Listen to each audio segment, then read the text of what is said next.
Hello, everyone, and welcome to episode 7 of the Beyond the Shadow of Doubt podcast. I am your host, Megan Skidmore. I'm a life transitions coach, and I work with parents of LGBTQ plus kiddos of a conservative faith background. At times, I also work with your kiddos. My aim with this podcast is to bring the traditionally taboo topic of doubt and questioning out of the shadows of shame and into the sunlight.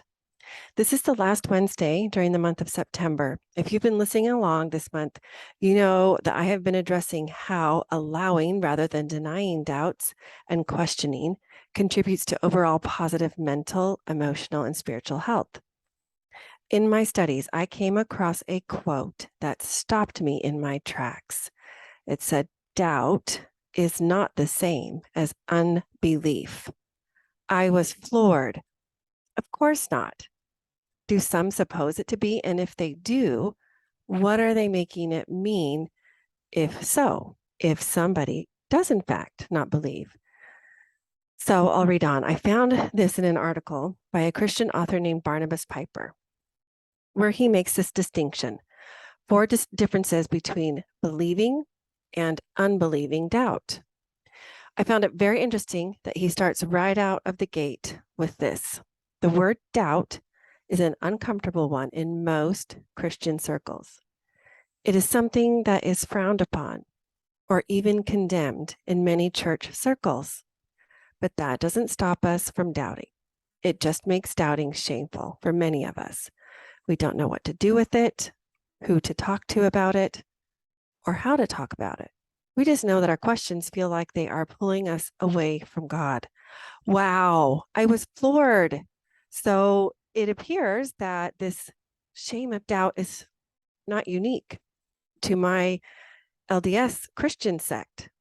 It shows up in others. So he continues, but what if they aren't pulling us away from God? What if doubt isn't inherently wrong? And what if doubt is something that doesn't necessarily undermine our faith, but can actually lead us into deeper faith? How we respond when we doubt determines whether it is, quote, unbelieving doubt, or that which leads us away from faith, or, quote, believing doubt, that which leads us to deeper faith. So here's his framework of 4 ways to determine.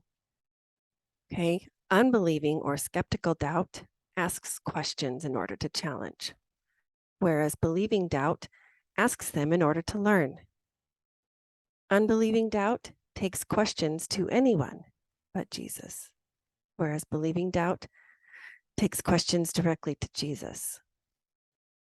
Believing doubt questions God's character because he is beyond our understanding. Believing doubt trusts in God's character because he is beyond our understanding. Unbelieving doubt says, not your will, but mine be done. And believing doubt says, not my will, but yours be done. I will put the link to this article in the show notes. Now, I don't necessarily agree with all that is shared in this piece. I do like many of the points made. I leave it to you to read it and draw your own conclusions.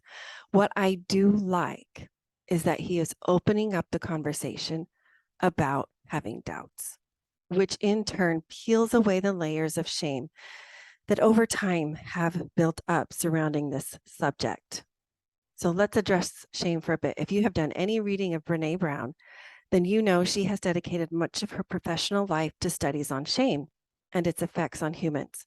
Now, she distinguishes shame from guilt, and I quote, "Based on my research and the research of other shame researchers, I believe that there is a profound difference between shame and guilt. I believe that guilt is adaptive and helpful. It's holding something we've done or failed to do up against our values and feeling psychological discomfort. I define shame as the intensely painful feeling or experience of believing that we are flawed and therefore unworthy of love and belonging. Something we've experienced, done, or failed to do makes us unworthy of connection. I don't believe shame is helpful or productive. In fact, I think shame is much more likely to be the source of destructive, hurtful behavior than the solution or cure. I think the fear of disconnection can make us dangerous," end quote. So I read through that, and this is kind of my surmising of it. So if a person is feeling shameful from having doubts that may be equated with being a non-believer, right? If there's this idea that doubting is being an unbeliever, then the person is feeling flawed and unworthy of love and of belonging. They are not feeling a part of the group simply because they have some doubts and are experiencing some questions come up, which then perhaps will lead them to distancing themselves or ostracization. I didn't say that right. Ostracization, possible shunning and or shaming by other quote group members. Just an all-around unhealthy environment. I'm just posing a possible scenario.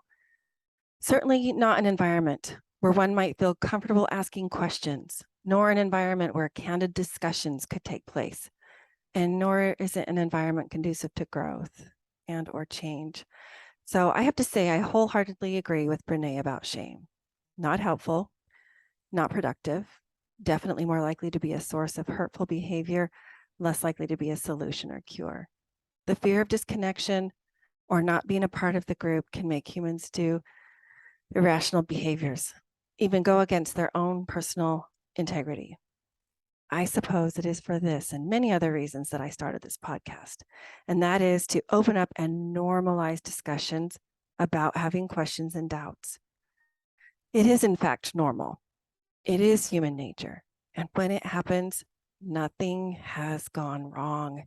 I actually appreciate an intellectually stimulating discussion much more than, well, one that is not. So consider this your invite, your permission slip, so to speak. If you've got questions, I encourage you to ask away, raise your hands and speak up in your congregations. I am certain that there are others who will follow your lead. If you can think of someone who would benefit from this message, please share. If you enjoyed it, please leave a rating and a review. If you have questions about this or any episode, let's chat. Schedule your first coaching session, always complimentary at my website, https://meganskidmorecoaching.com. And incidentally, if you haven't yet, check out my 20+ page interactive resource guide for LGBTQ plus families. It's accessible on my website and it's free. Okay, I will see you next time. Thanks for joining.